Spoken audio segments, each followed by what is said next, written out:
Which diet actually heals the gut? Hello, welcome to A Gut Feeling, where we talk about all things relating to the gut. My name is Janine, and I'm going to share with you how I picked the diet that I'm currently on to help heal my ulcerative colitis.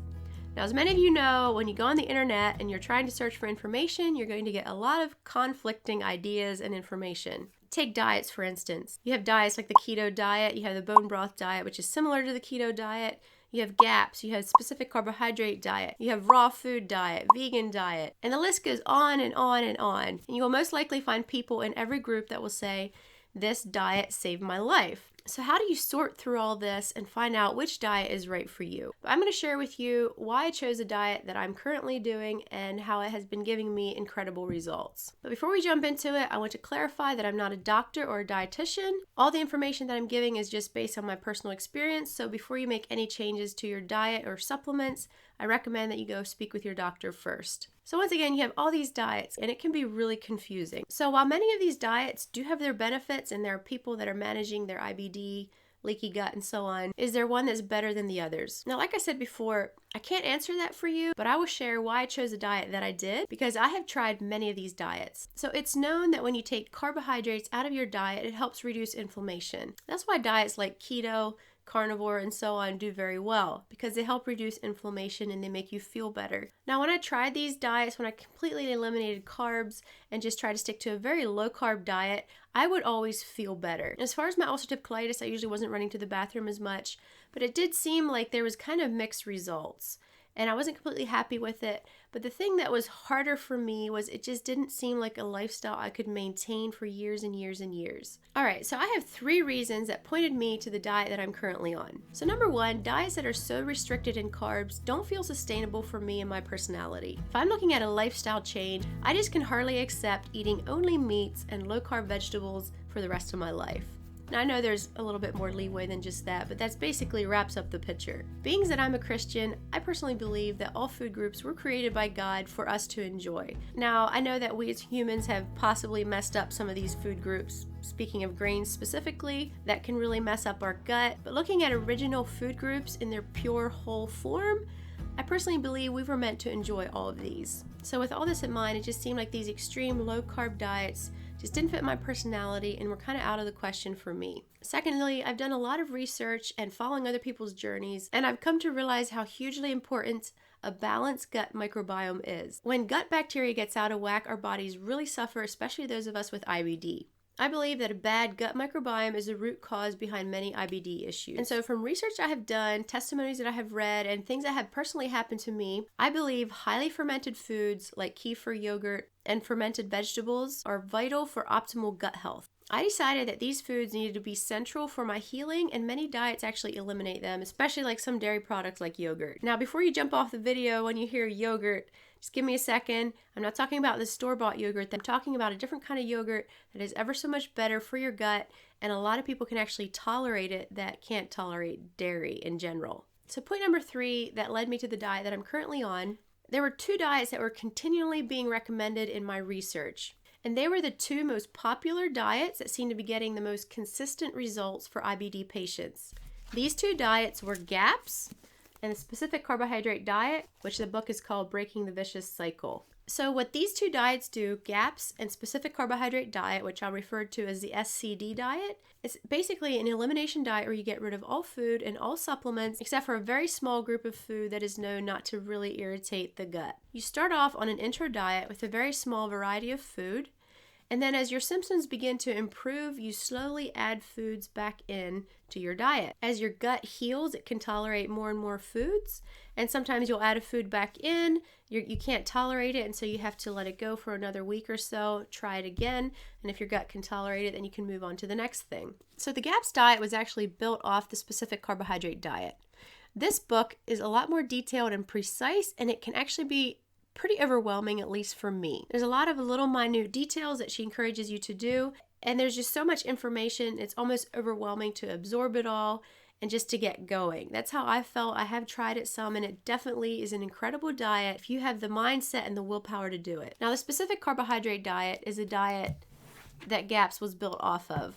It's not quite as specific and detailed, and I just found it was a little bit easier to grasp and to get started into. There's some things that they allowed at the beginning that GAPS did not allow, and I just found the foods for the intro diet easier to start off with than that of GAPS. GAPS was a lot more soup-based, and for the SCD diet, you could start off immediately with meats and so on. Now, this diet is not easy, don't get me wrong, but I'm telling you, if you're really, really sick and you're just desperate for answers and you're just willing to try anything, I would highly recommend this book because it has really helped me so far.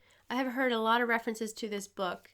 People that have Crohn's, ulcerative colitis, celiac, diverticulitis, and so on. This diet does give incredible results for most people. It's not just for people with IBD issues, but also for those with brain disabilities like, say, autism, bipolar, and so on. The mind and gut connection is huge. These two work together with everything, and when one suffers, the other suffers. That is one of the reasons that stress is such a huge trigger for IBD flares. You get stressed out in your mind and your gut reacts. Your gut is also referred to as your second brain. It's just a mind-gut connection.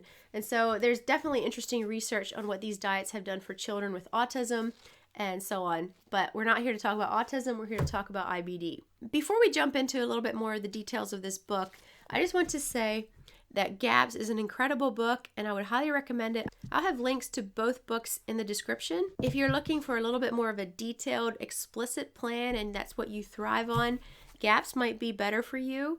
And I would also say if you try this for a while and it's not working, maybe you could switch over to GAPS and a little bit more stringent of a diet and see if that works for you. It's just a bit of a different approach, but they're very, very similar diets. Okay, so what is the science behind the specific carbohydrate diet? So people with IBD have an imbalance of gut bacteria, and I mentioned this before. Often we have various infections and bacterial toxins that are ruining our gut. Bacteria and infections are living organisms that need food to stay alive. And what is their primary source of energy? Carbs and sugars. So what is a good way to kill off the bad bacteria?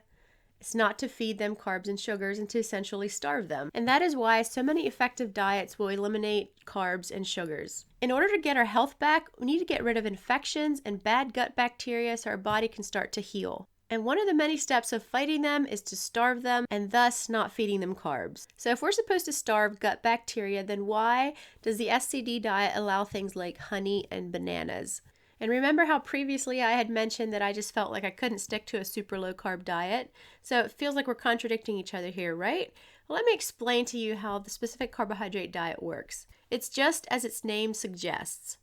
There's specific carbohydrates that you're allowed to have, other carbohydrates you're not allowed to have. It allows single sugars, like the sugars you find in things like fruit and honey and some vegetables like squash. Simple sugars are basically like pre-digested sugars. So when you eat these single sugars, they go immediately into your bloodstream and are used up as energy. I know this may seem a bit counterintuitive because many diets are very anti even these types of sugars because they go so quickly into your bloodstream and spike your insulin. So I had low blood sugar as a child, or what's known as hypoglycemia. So for most of my life, I've been trying to avoid too much of this type of sugar.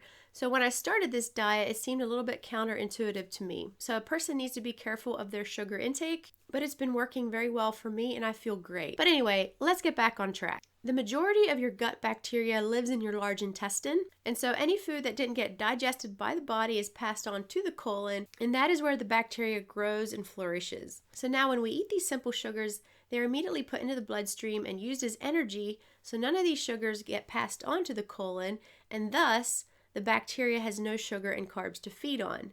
And that is why certain carbohydrates are permitted, because they get used up immediately. They're basically like pre-digested sugars. They're immediately absorbed by the body and used as energy. So because bacteria's main source of energy is carbs and sugars, when we eat this way and don't allow any carbohydrates and sugars to get to the bacteria, it really harms them and stunts their growth and starts killing them off. Now this will never completely eliminate the bad bacteria in your gut, but it would greatly diminish them and help keep them in balance with the good bacteria, which is how our body was intended to be.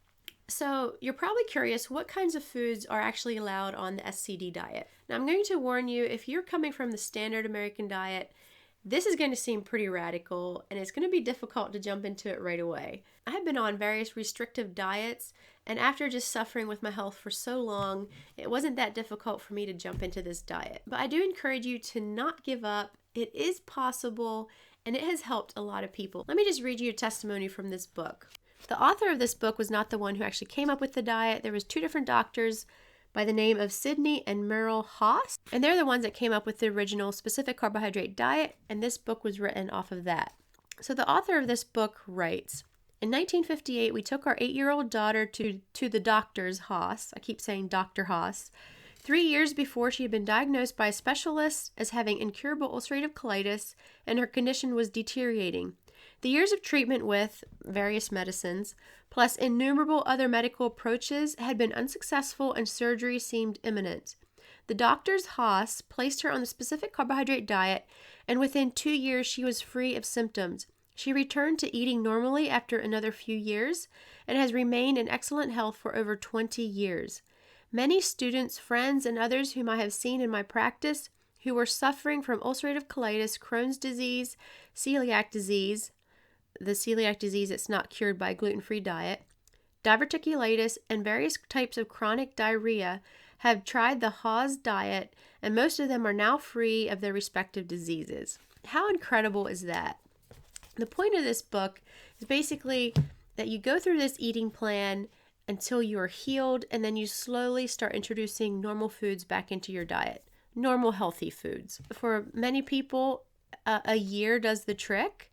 But often for people with things like ulcerative colitis, they say it can take 2 to 3 years. And then after that, it can take a few more years until you can get back to living a more normal life with a normal diet. That is my hope for this book. I really hope I can say that in a few years, that I can be able to be enjoying my life, eating a much broader variety of food, and be symptom-free. So now back to the question, what kind of foods can you have on the SCD diet? Well, in a nutshell, basically takes away all grains, starchy vegetables like potatoes, most dairy products, although eventually you can start introducing cheeses and some other dairy products. And it also eliminates the majority of sugars. Like I mentioned before, you begin with very little and you slowly introduce one new food at a time or one new supplement at a time as well. And like I read in the book, many people can actually return to eating most food groups, and that is incredible. I really hope and pray that I can be one of these people and that I can have perseverance to stick out this diet, because it isn't easy. It definitely takes dedication and perseverance, and your eyes have to be fixed on the end goal. And so this is my diet plan, and I hope to eventually move on where I can actually enjoy things like raw milk and sourdough bread, because sourdough bread is basically like a pre-digested bread and is much easier to digest than regular breads, but that's besides the point. There are a few variations that I'm doing to this diet that aren't really recommended in the diet but have seemed to work for me, and I'll be talking about those in some other videos. But I just wanted to mention that I had been in a flare for probably about 5 months, and I was trying every kind of diet under the sun. I would fast for days on end, wouldn't eat anything, just so I could live a normal life and try to get my gut to heal up a little bit. I tried so many things, and it was so discouraging because I was just constantly bleeding, constantly running to the bathroom with mucus and diarrhea. Like, some on my bad days, running to the bathroom 20 times, maybe 30 times a day. My good days, maybe around 10 times. And some days would back off a little bit. So it was kind of an up and down 4 or 5 months. And it was just discouraging. It just seemed things kept getting worse. I just couldn't get better. And then I finally decided to jump into this diet. And within 1 week, my symptoms started to improve. I couldn't believe it. For almost one of the first times in 5 or 6 months, I had formed bowel movements. My bathroom trips were reduced to 3 times a day, sometimes 5 times a day, sometimes 1 time a day. It's incredible. And I've been on it now for approximately 4 weeks, I believe. And I was still bleeding, but the bleeding seems to be slowing down. I still have some urgency. I still have some pain, a little bit of cramping. But I believe I'm getting there, and it's so exciting. I've been able to move a little bit past the introduction diet, incorporate a few other foods like bananas and squash and a few things like that. And so yeah, I've been super excited about this diet. It's been actually one of the diets that have been the easiest for me to stick to, because before this, it's been really hard for me to stick to a diet for a long amount of time. And this one just seemed a lot more feasible with a different food that they allowed on the intro diet. For me, it gave me enough of carbohydrates, enough of proteins, that it just felt like I was satisfied and I wasn't forever just longing for every junk food that's out there. Anyway, I will be making more videos on this channel about the diet. I will be posting recipes, sharing my results, sharing my failures with you guys so that maybe I can help you figure out what you need to do. if you feel like going this route, and just sharing my experiences, because I know how encouraging it is when I hear other people talk about their struggles and know that other people are going through the same thing, and I'm not alone in the battle and in the journey. So if you like this video, give it a thumbs up. It really helps us out. I'd love to have you subscribe. If you hit the little bell button, you'll get notified whenever I post new content. So thanks a lot for watching, and I wish you the best of health. We'll see you in the next video. Bye!